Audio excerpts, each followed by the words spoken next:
Securities offered through Cetera Advisor Networks, LLC, member FINRA SIPC. Investment advisory services offered through CWM, LLC, an SEC-registered investment advisor. Cetera Advisor Networks, LLC is under separate ownership from any other named entity. Carson Partners, a division of CWM, LLC, is a nationwide partnership of advisors. This is The Way to Wealth, with host Scott Ford, a jiu-jitsu fighting, woodworking, beekeeping entrepreneur who is also the managing director, partner, and wealth advisor of Carson Wealth. Financial freedom is the goal, and clarity and simplicity is how we'll get there. Let's get to it. This is Way to Wealth. Hello, and welcome back to the Way to Wealth podcast, where we're all about making money simple, allowing you to live life fully and do that today, not 30, 40 years from today. Really excited for this week's podcast to share what I believe is a treat with you. The audience is Burt White. Burt White joined us recently at Carson Wealth as managing partner and chief strategy officer here at Carson, and is also a member of the executive board. And Burt brings a ton of experience. He was, as I was at LPL years ago, Burt was there 14 years as managing director and chief investment officer at LPL. And so he has tons of experience in the investment world to bring to Carson Wealth and then to the audience here listening. So we definitely have a treat to have Burt on to be able to share his learnings and wisdom. And what I just learned before we jumped on was that Burt actually lived in Richmond, Virginia years ago and did some point and figure analysis, technical analysis with Tom Dorsey, which, as most of you know, that was my background for a long time. Still good friends with Tom and still a big believer in technical analysis, including specifically point and figure. So that's cool. We'll certainly have more time to chat about that. But first, welcome to the Way to Wealth podcast, Burt. Thank you. It's great to be here. Super excited. Yeah, excited to dig in and share, and excited to hopefully have more of these to come to share with the audience for sure. I'd love to start, Burt, with a little bit. Certainly, I know you, and we're all pumped at Carson to have you as part of the team to help direct the investment committee, and just more than that, just leadership with your experience being in this industry for so long with your vast experience. But my audience likely doesn't. So would love to just hear a little bit, like you share with me, Richmond, Virginia, and Tom Dorsey, a little bit about your background, just a bit of your backstory and what led up to kind of what you do today, if you don't mind sharing and starting there. Sure. Happy to. I am a mid-Atlantic boy, grew up in West Virginia and sort of stumbled into math, and math always came pretty easy to me, and somehow ended up into financial services. And I've been working in this industry for a little over 30 years and had quite a few roles. I've been a chief investment officer managing assets at really for the last 20 years. Just my last gig was a chief investment officer of $1 trillion firm. So that was a lot of fun. But yeah, I'm a big believer in what you're talking about here, because investments is just a key part, just one little spot of the overall wealth equation. And that's really what gets me excited. And this is why I think I've tried to elevate myself to be a little bit more than a chief investment officer, but more of a strategy officer, as we really begin to think about what is the strategy for wealth? How do we think about the more encompassing elements of wealth? And investment's a big part of that, but it's not the only part of that. And that's what I'm super excited about, the great work that you are doing on this podcast and in life in general, and being a part of all this.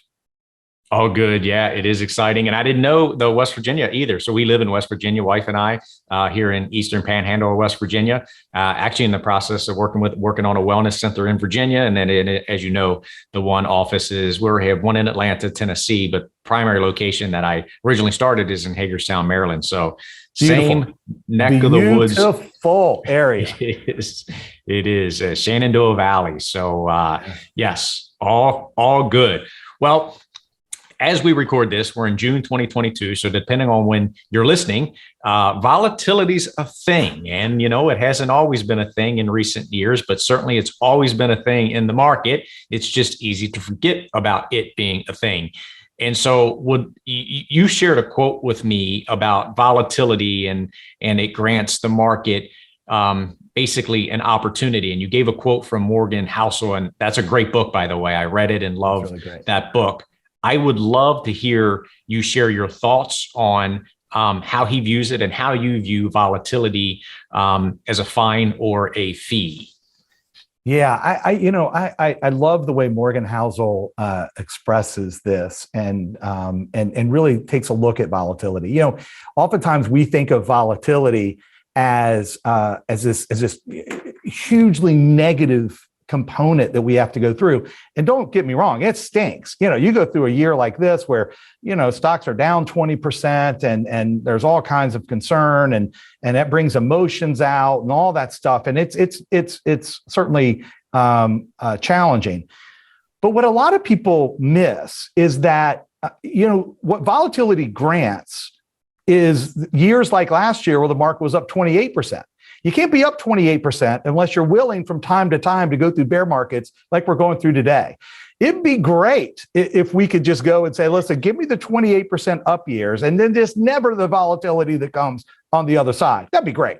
That doesn't exist, however. It just doesn't exist. One of the things that Morgan Housel, talks about is that everything nice has a price.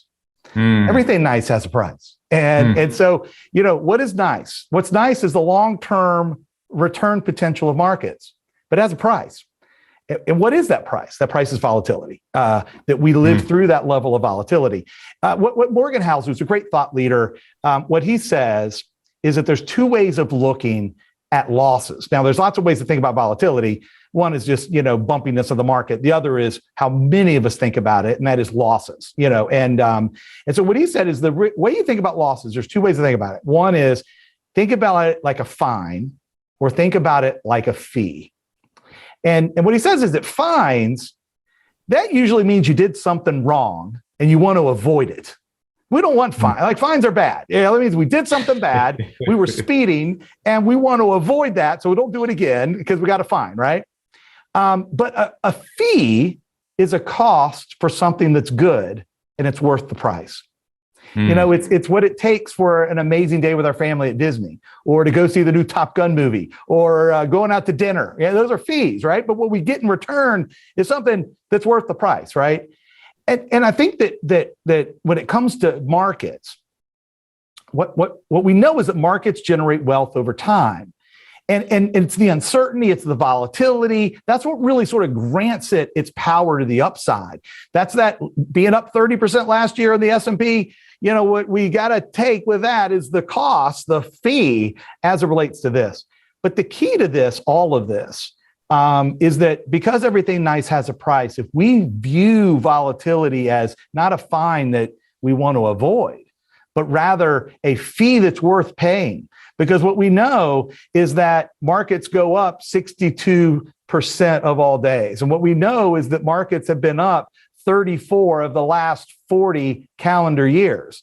I mean, that's pretty compelling. That is certainly worth paying the fees that we've been going through. And while it's certainly not fun and it's scary and it brings all kinds of emotions to bear, if we could just sort of in our own mind think, this isn't about a fine that we want to avoid. This is not about, doesn't mean something's broken, doesn't mean something's not working. What it really means is this is just the fees, the tolls that we have to pay to go on the road of super success as it relates to investments and wealth. Yeah, that's a great way to look at it. I'm also a fan of Morgan Housel as well, but that's well put, Burt, is this is a fee for the ultimate gain that you're going to potentially get out of this, right? It's like you can invest when you're building this. So we built our house in 2016, I mentioned here. And we had contractors and, we could look and chisel as much as we want on those contractors if we like, or we could look to find as competent of contractors as we can. And certainly you want to have people that get you, right? And then looking at that as an investment, because now you finish and the product was like, boy, that fee was so worth what we've created, which is our dream house to be able to live in. And it feels very much like what you're saying, right? Recognizing, how many times, how much the market is up and over, various market cycles, the end result has been positive. Is this volatility fee worth what the ultimate outcome historically has been? So I love that. And it makes me think a little bit too, like I know this year, there's been a lot of conversation about private equity as an example. And I'm not saying private equity is good or private equity is bad. I was talking to an advisor this morning, Shane, in the office, and he had mentioned that. He's like, yeah, what's interesting, it's gotten so popular, but is part of that because you don't know the value. They're not showing it daily like they are in the public markets. And that's a very interesting point. It doesn't mean changes aren't happening. It's just like the house. I give the house example. If you watch the value of your house on a daily basis, you may freak out there as well. But if you look at it over cycles, it typically turns out pretty well. You're just not in your face like publicly traded stocks are on this daily fluctuation, i.e. volatility is. Yeah, no doubt about it. And I think one of the hardest lessons in life, and frankly in investing, is to try to match, your emotions with the time horizon of the outcomes of your investments. And so what happens is that we've got a daily viewpoint into this volatility, and so our emotions are daily. But what we know is that for the vast majority of us, we've got a plan that is, 10, 20, and 30 years into the future. And that's really what we're investing for. We're investing for our future, and we're evaluating it today. And so as best we can do, and it's super hard in a world of everything's on 24 hours a day, and CNBC is everywhere, and stock price quotes are, everywhere in our social media feeds, and all you hear is all that stuff on the internet. But the reality is we have to try to figure out a way that we can match our emotions to that. And what we know is that the way you get to long-term wealth is with things like patience and persistence, and with planning. These are long-term words. When you want to think about short-term things, those words are like urgency and, all that stuff. Like if you're trying to figure out how you're going to end up paying for that house tomorrow, like you're in a different world. There's different words and emotions. But what happens is a market like this, what it does is it conflates those two, and it makes us feel the urgency and the concern and the day-to-day and all that stuff, even though we know intellectually that no, this is okay. What we know is that 10-year periods are going to end up fine, and every single bear market, recession, and everything else has been bought in the past. Like it's been fully recovered. Markets are built to be recovered. It's just like how they're built. That's their DNA. And so we know that intellectually because we know it. But at the end of the day, the emotions of it just get us. The one last thing I'd say about your house metaphor, which I really love, there is also, when you think about that, like you could there are different types of things and techniques that you can do to help yourself out with this fee of volatility.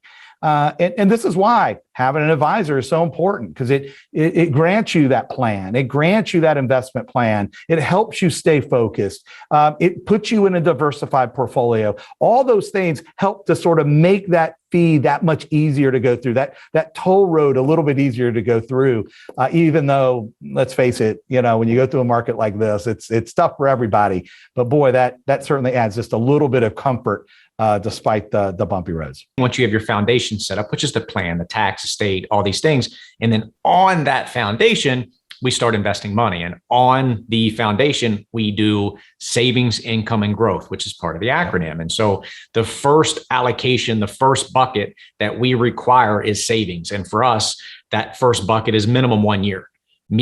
I like closer to 50% of the portfolio, but that's me. We're all different. But recognizing savings is a different thing and animal than investing, where a lot in our industry blend those together, and they're not. So we want to start minimum everyone 1 year in savings. Second bucket is called income. Income, let's make sure we have a minimum 10 years. For me, again, I want to have some sort of income strategy for life. And some other clients do too. So it just depends on the person. And then the third bucket is growth, because there is such a thing as inflation that we were reminded of greatly so far this year. No. So we have to have growth to keep up with inflation. Well, that's 10-year beyond money. So that's how we look to help that psychological part of clients and investors, where they recognize, okay, look, I see volatility. However, most of that's in the growth bucket, which I know is 10-year beyond. We already structured where I know I got 10 years income set in the income bucket and some more. And I know I got a minimum 1 year's cash. So when you see this fee, that's just our methodology to help people emotionally recognize, okay, I got this covered. And just by, I'm not saying that's the end all cure all, just how we do it in our Way to Wealth process to help people with that volatility fee portion so that they're more comfortable with it. I've referred to that first sort of wave as the living bucket. Like this is the place that's really helping to fund a living, and we don't want volatility in that, because I don't want to go and say, like, I want to live in the mansion. I will live in a tent. I want to live in the mansion. We'll live in the tent. Like, that's not what we want. So again, it's matching that. But then when you begin to go through the other two, and you talk about income, which is so important, but then also the element of growth, it resonates so beautifully. And what we wish is that we could also compartmentalize our emotions. And that's really what I think, you're helping to do, is to say, listen, it's the volatility is in this 10-year plus area, and that's okay. And if we looked at that every 10 years, we wouldn't see any volatility, to your point, right? Like, Let's just go and look at that every 10 years. I know we don't, but at the end of the day, if we had that mindset that we will look at that every 10 years, we wouldn't even see any volatility, or very little of it, right? But the same would be true if we look on the front end, because we wouldn't see a lot of volatility either there, because it's invested that way. And so the reality is, the problem is we mismatch the way that we evaluate and our feelings with how they're invested. And that sometimes just gets us into trouble. But I love the way you've compartmentalized that to help people be able to evaluate that way. Part of the plan for sure. And what I didn't mention is the way is intentional. So it's the way to wealth, the process. The way is the Taoist philosophy of being in harmony with all things and living in the present moment. So that's the purpose of the savings bucket is, yes, we're going to see volatility. Yes, we're going to see markets like this, but let's make sure we have funds allocated for today, because planning is 30, 40 years from now. I got that. And we need to do it, and we will do it. And you only got today. So let's make sure we have proper allocations in a way segmented that your psyche can sleep well at night, knowing, we don't have to cut off this family vacation because we already planned for this. We have cash, liquid, available funds in the saving bucket that we can truly, fully live today. So all intentional, and that's exactly why we do it. You've also mentioned markets like life, and you touched on this a little earlier, but just how it can be fragile in the short term, but yet in perspective, as you said, you gave some stats there, fully recovered every time, right? We can look back today and say, the market has recovered every time that we've had any type of pullback and drawdown, but it can be fragile in the short term, a lot like life, but immediate long term, it's much more resilient than we give credit for. And that makes me think a little bit about when you think of planning, even just in life, on the short term, we way overestimate what we can get done in a year and way underestimate what we actually can accomplish in 10 years. And this is slightly different, but yet a little bit similar to me. It's like that frame of 1 year, we get so caught up in emotions and so caught up in our psyche, versus 10 years, in planning, we can get so much done. And the markets feel similar to me. We get so caught up in year one, but that 5, 10, 15 year time frame, to your point, way more resilient and comfortable than we actually give it credit for. Amen. I got to tell you, also look at this. We think about changes too, just like changes in our own life. We're so anticipating, like so many things might happen to us. We're oftentimes, for many of us, we're clenching all the time because we're just waiting for the next thing. We're holding on to the umbrella, just waiting for the next rainstorm to come. And we have this all the time because we just think it's coming over the short run, and we so anticipate it, and yet it rarely does. It's like we don't, and we oftentimes live that way. But what's fascinating is we underestimate the amount of change that happens over the long run. Like we didn't even see, what this world would look like, 10 years ago, let alone 5 years ago. And we have no idea what this place is going to look like 10 years from now. And so the amazing part is we so overemphasize this short-term piece. One of the examples I oftentimes give, is that, listen, if you start the day off and you walk outside and you take the dog for a walk and you accidentally step in some yucky stuff. And then you get in the car after doing that and you get in the car and you get a flat tire, your day is ruined. The full day is ruined. Like we are so fragile that whole day, maybe our week is ruined. That would just take us off. But we look out and underestimate just how persistent and how resilient we are as individuals, our family, our country is. Just think about what our country's been through. The wars, the strifes, the recessions, the on and on and on and on. And yet, here you are, the greatest country on earth. And then lastly, the markets. The markets are so resilient. What a lot of people, and I've said this before, is that market volatility isn't an illness. It's not a sign of something that's broke. It's just a reflex to things that happen. But what people need to realize is that the market was at its all-time highs at the beginning of this year. So what that really means is that anything happened before that had fully recovered because we were at all-time highs at the beginning of the year. So that means Great Depression, the Great Recession, all of the 25 recessions we've had in the last 75 years, every bear market, every yucky thing, every presidential assassination, every, terrible event, every market crisis, everything was recovered. And the market was setting at its highest all-time price 6 months ago. So now you stand today and you say, wow, we're down 20% and it's just awful and we're all scared. Guess what? Markets are built to recover.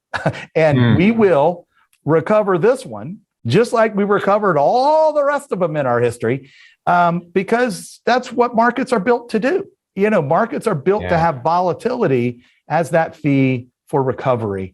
And that's just how they're built, their DNA. That's good, Burt. It makes me think of two things. One is, I heard this, someone gave this analogy and it stuck with me. It's like your car. And you go in and you turn the key, it doesn't start. And you try it again and it's the same thing. And you're like, you've got to be freaking kidding me. I'm going to be late to work. I got kids to drop off. This is unbelievable. So the rest of your day is toast. This is insane. And what we fail to recognize is this same car every single day magically turned over for the last 10 years without fail, without one hiccup. So the fee was, we got to get a new battery today. But was that fee of volatility and downturn that day worth the last 10 years and probably the next 10? That's going to get you to your destination in style and on time. And so anyway, it made me think of that. And it's so on point. The other one was our mutual friend, Tom Dorsey, used to always talk about BSTs. BSTs are big, scary things. And I love that because every year there is a BST called Big Scary Thing. So if I were to just riff and I go back to 2000 so I started in 91, but really in securities in 99, perfect timing. And then we had the tech wreck, right? And that was a big, scary thing. Then we had 9/11. That was really a freaking big, scary thing.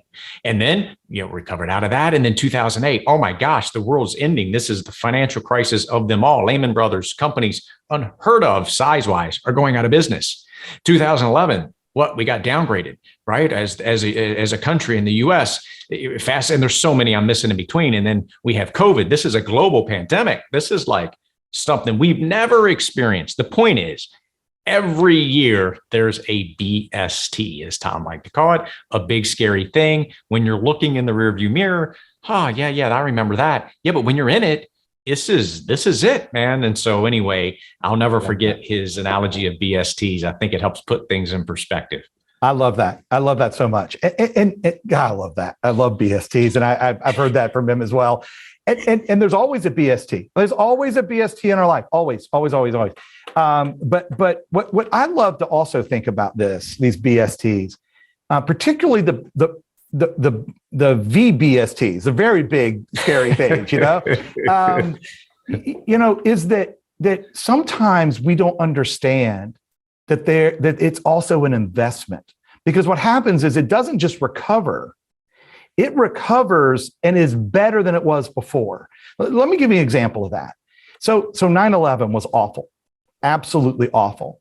And through 9/11 and right after 9/11, we never felt less safe. Like we never felt more unsafe before. If you recall, like we felt just so unsafe during that period of time. What's interesting, however, is that what came out of that was an investment. Was an investment to make sure that wasn't going to happen again. Was to make sure that we were going to change the way we think about airline safety, and we're going to change the way we think about other things. And we haven't had one since. And now you can argue that was a horrific human fee, horrific. But what's come out of that is not only a market recovery and an emotional recovery and other things, but it was an investment that has actually made all of Americans now safer. And so what happens is that the same is true in investing. What a lot of people don't realize is that recessions, if you look at the time that the market is in a recession as a percentage of days, it's something like 5% of days you're in a recession. So you're not in a recession all that often. However, more than 50% of companies were founded during a recession. And why is that? Well, it is because that's when innovation has happened. It's like, oh my gosh, we're up against the wall. There is a BST out there. We've got to think about, what do people need to survive this BST? How do we overcome this BST? How can we be a new offering that could thrive in a BST? And so what happens is new companies are founded and new ideas happen. And then on the other side of that, the world's better. And so what people oftentimes miss going through these periods of time is that sometimes this is where the next great thing occurs. 50% of S&P 500 companies have happened during recessions and bear market times. And that's astounding, but it makes complete sense, because that's when people are most keen to innovation, to change, and to be attuned to what needs to happen next. And then before you know it, we don't just recover, we expand, and we're better. And that happens in life, that happens in investments. And that's just part of that recovering for that volatility that takes you not to where you were before, but past where you were before. Yeah, that's great. It's really what the country was founded on. And it's that innovation that, we're counting on, and it has been, and candidly likely always will be. It's that innovation that helps us out. And to your point, not just out, but even better, like the Great Depression. What do we learn from that? Put things in place so that wouldn't happen to that capacity again. And now we're better for it. We come out of it not only equal, but even better through innovation. So I love that. I know we've talked about, or you have mentioned, progress happening slow. In fact, so slow we rarely notice, and that setbacks happen too quickly to ignore. So I like that makes me think of the analogy of the market's a lot like escalators up and an elevator down, and escalators up and an elevator down. Right. And that comment makes me think of that analogy. I love that quote that you said. Progress happens too slowly to notice, but setbacks happen too quickly to ignore. I go back to the Great Recession. So you go back to the Great Recession. We were unsure whether or not the cash in the banks were going to be safe. Okay, my family was thinking, okay, so there's FDIC insurance only to a certain amount. We got to open, we opened up like 6 other bank accounts and spread our money, because just in case the next bank was going to go under, it was going to be mine. Like, that's where we were. Okay. Yep. And we're talking scary times. Market dropped 56%. There was congressional hearings. There were books written about that. There were movies being made. People went to jail. Like that was a big deal, and you couldn't miss it. VBST. It was, yeah, that's right. But then over the course of the next 6 years, the stock market tripled and nobody noticed. Mm-hmm. Nobody noticed because it happened just slowly rising. And that's perfect to how this works. We have these catalysts, these volatile catalysts, these, BSTs and gigantic BSTs or whatever they are. And we have these things and we can't ignore them. And that's where we live today. Like you go out to the gas pumps and you see inflation, we can't ignore it. Or, you open up your account and you look at it and you're down 20% and you can't ignore it. These are things that just hit us right in our face. But then what happens is what we miss is that all these amazing good things happen afterwards. What we know, there's been all kinds of studies that have shown this, is that pain hurts more than the same level of gain brings us joy. We know that pain hurts us more than the good stuff, right? But what we sometimes really miss when we start to think about this progress versus setbacks, that setbacks are rare, they're painful, but they're rare and they leave scars and they hurt. But, thank God every day we don't break our legs, but from time to time we do, that leaves a scar. And man, that was tough to go through and we'll never forget it. And it happens quick. Like you break your leg, it happens quick. But the recovery, doesn't. But what we miss is, like you talked about, that car that delivered you to all the joyous stuff in your life for 10 years that you never noticed and we just counted on. This is what the markets are generally like. It's what life is generally like, but we just miss it. And I will tell you, you don't have to look hard to find people that are pessimistic. They're out there all the time. I'm not. I will tell you, I'm an optimist, and by the way, I'm not a realist. No one's a realist. I don't even know what that means, but I'm an optimist. And here's what I mean by that. And this is why. And that is because we live in a world, we invest in a market where the backdrop is that things get better over time. My standard of living is better than it was 10 years ago. Your standard of living is better than your parents' was. The market is at all-time highs 6 months ago. Look, this world is designed to get better. That's what happens. That is what it's designed to do. It doesn't mean there's not bad things out there. There's not things we gotta fix and solve. Like, it's out there. There's bad stuff. We haven't solved all the world's problems, but it's better than it has been. And that's the whole point, right? Is that, man, these setbacks happen quick, but if we could just focus on the slow progress and that joy, man, that's the magic of life. Yeah, I couldn't agree more, man. Again, escalator up, elevator down, escalator up, but it's all up. And it's like what we're here to do is innovate, make things better, and perspective. So for sure, I would imagine anyone listening to this, it's helped my perspective. But so listening, I would certainly imagine this is ideally helped your perspective, like on how to really view this, because that's what happens. We get so caught up in it. Just zoom out. Let's just zoom back a little bit and really look from a different angle and a different lens.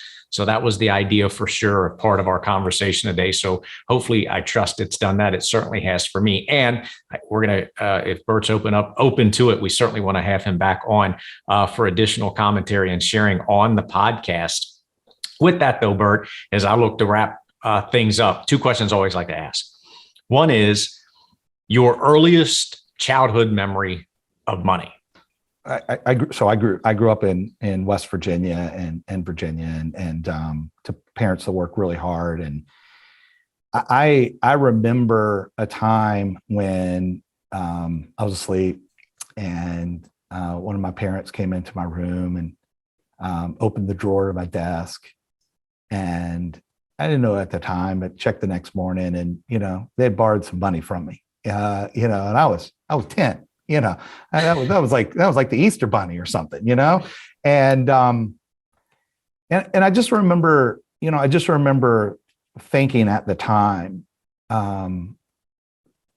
probably what the fear was from my parent that walked in, that like how they felt about having to go into, figuring out to get $20 to make sure that, we took it out of my drawer so that we could go get gas or whatever the case may be. And so what's hit me about that all my life is what amazing work is being done by by financial advisors like yourself and others that really help people understand the elements of money and wealth. Not for everybody is it joyous, and now I'm at a different place, and I'm in a place of abundance, and I try to share that abundance as best I can. But now I'm at a spot where you have this thought where, at times when you have everything to lose, and it's a completely different spot. But early on, man, I just remember that, and it guided me towards how important and how emotional the element of money is. Yeah. Thank you for sharing that, man. I really appreciate that. And mine's different, but I love that question just because, I think it molds us more than we recognize. And so for mine, I my story is, I'll keep it brief because the audience knows, but came home from school, backpack on, I'm a kid and I'm walking up the steps. My mom's crying at the dining room table, and mom never cried. So I was like, something is bad. Went to my room. And then later on that night, I overheard what was going on and put it together in time. They had to file for bankruptcy. And she didn't handle the finances. It was just really painful. And I can just remember that obviously left an indelible mark on me, because I'm like, what in the world? How's this happen? And it was so painful. Right. And now I'm at the exact opposite. So now you grow up and money has done well. And I was able to help my folks, in their later years, which I'm super grateful for. But yeah, these things leave a mark. So I just think it's interesting to look back and reflect, learn from them. We can then change that story for good, which is likely why we both do what we do. So it's amazing to be able to look back, change the story, grow from it, and make things better for our generations and those to come from these experiences. So thank you, first of all, for being open and vulnerable to share with that, man. The other I always like to ask, Burt, is if you had to give one piece of money advice to the audience, what would be, in your eyes, the best money advice that you've ever been taught or heard? Yeah. Well, as an investor, I've heard them all now, especially the investment advice stuff, and what I have found is some of the very best money and investment advice is also the very best life advice.